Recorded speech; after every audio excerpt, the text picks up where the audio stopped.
Sa patuloy na bakbakang nagaganap sa pagitan ng Israel at Hamas ay tinanggihan ng punong ministro ng Israel na si Netanyahu ang pansamantalang tigil putukan at sinabing ito ang oras ng digmaan. Yan ang tinutukan ng aming grupo, kaya naman manatili ka lang nakatutok hanggang sa pagtatapos ng video. Kaya naman simulan na natin.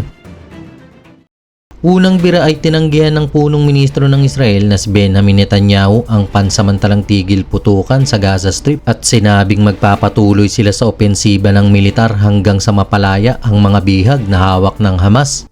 Kanya itong sinabi matapos ang isang pagpupulong noong Biyernes kay US Secretary of State Antony Blinken na siyang nanawagan na pansamantalang ihinto ng Israel ang opensiba nito para mapabuti ang humanitarian condition sa Gaza.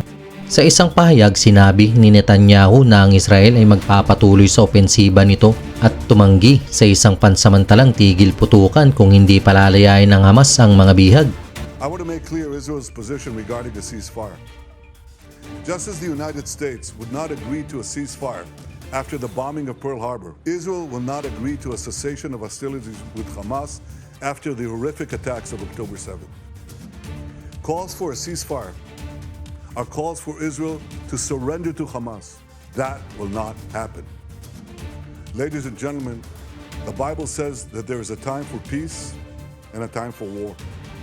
This is a time for war for our common future. Kasabay nito ay sinabi ni Blinken na karapatan ng Israel na ipagtanggol ang sarili nito upang hindi na maulit ang ginawang pag-atake ng Hamas.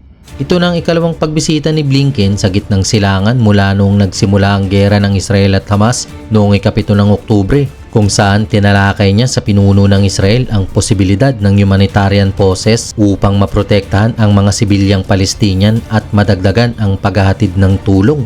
We believe that each of these efforts would be facilitated by humanitarian pauses, by arrangements on the ground that increase security for civilians and permit the more effective and sustained delivery of humanitarian assistance. Manatili ka lamang nakatutok sa patuloy na bakbakang nagaganap sa pagitan ng Israel at Hamas. At bago tayo magtapos ay huwag mo sanang kalimutang i-follow at i-like ang ating page para naman lagi kang updated sa mga ganitong klase ng video.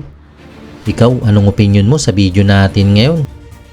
Comment down below.